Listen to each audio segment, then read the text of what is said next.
I thank my leader, through M.K. Stalin, for having proposed and made me a member of this House.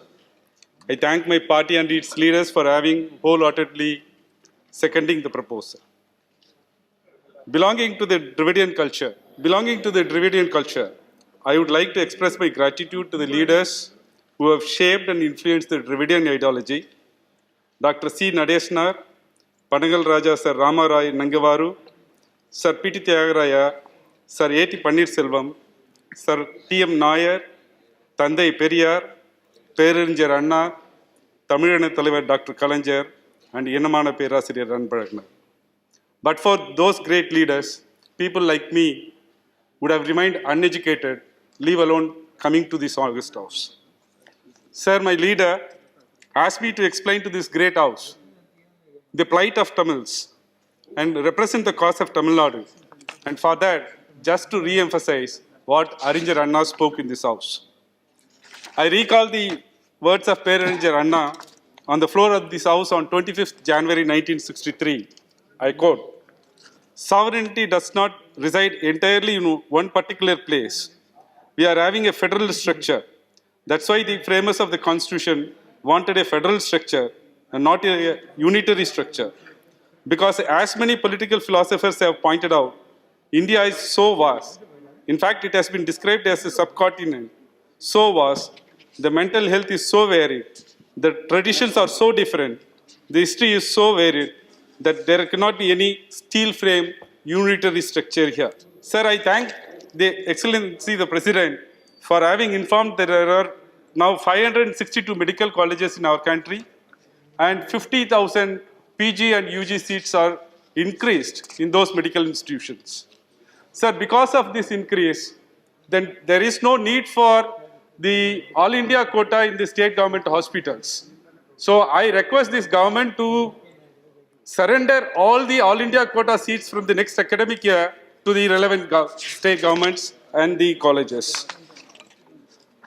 Sir, after seeing the protest of the farmers and after hearing that about 160 to 190 farmers died, I came with a very fond hope that this government will withdraw the agriculture bills. But that was not happening. And it was made clear that they are not going to do that. In the President's address, it was stated that 1 lakh crore has been allotted to the Agricultural Infrastructure Fund. It is stated that about 100 Kisan rails were being introduced. Sir, but in the budget speech, it is stated at page 9, para 47, warehousing assets such as CPSEs, Central Warehousing Corporation, and NAFAD, among others, will be monetized. Presidential address speaks about 100 Kisan rails.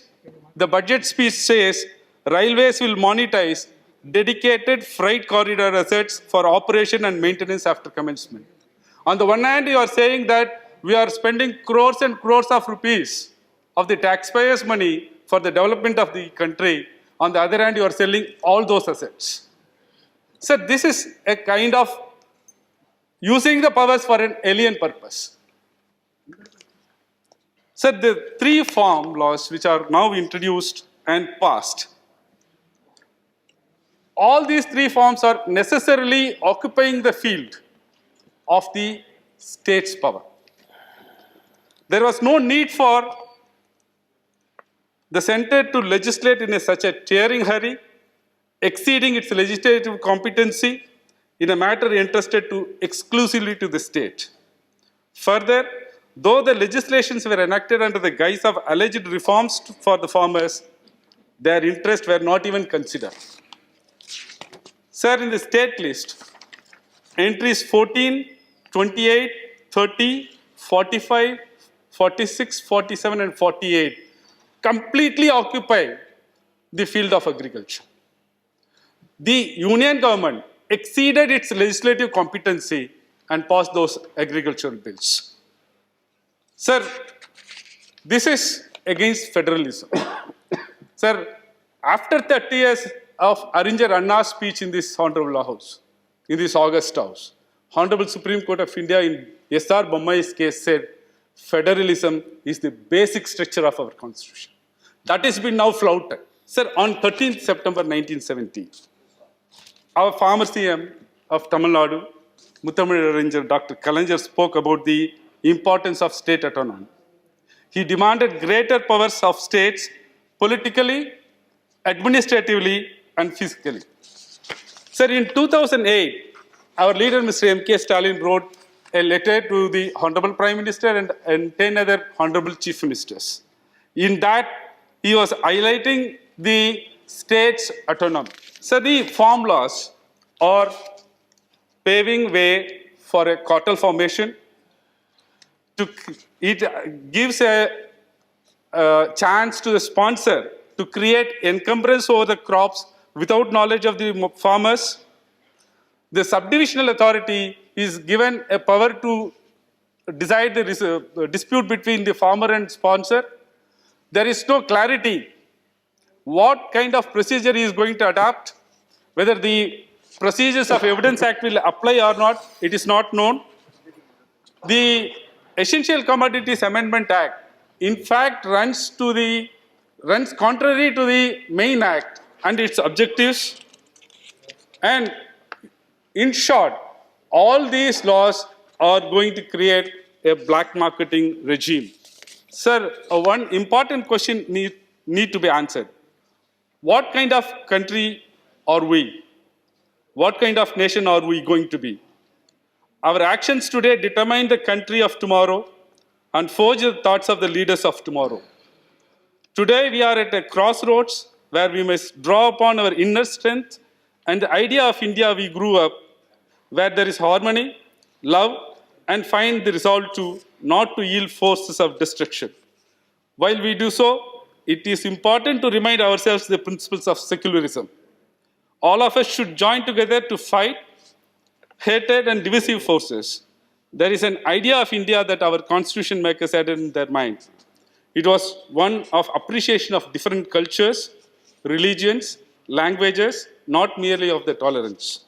It is such country that I want my children to inherit. Sir, 2 minutes, I'll finish. Sir, of late we are seeing Honorable Prime Minister and the ministers are quoting Tamil poets. Maybe because of the elections in Tamil Nadu are forthcoming. Anyhow, we thank them.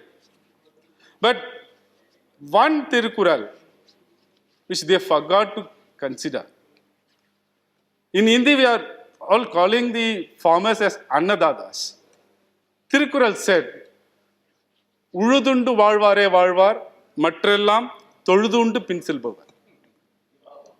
Which means, those who are plowing or living, all others are leading a subservient, dependent life on the farmers. We are passing bills, sir, against the detriment of them. The government have to consider that. Sir, in democracy, numbers play a major role. It is hence believed that the majority can do whatever they want, or they think whatever they do is right. I quote a couplet from Tirukural, Eppurul yarar vai ketpinum, appurul meipurul kanpadhu. To discern the truth in everything by whomever spoken is wisdom. So to know the truth, to get the ground reality, you have to hear what the opposition says. You may call us minority and will not hear our voice. What will happen if you continue with this attitude? The answer by Thiruvalluvar is this. Idipara illa emara mannan, kedupar illanum kedum. Which means a king without trenchant counsel will fail on his own.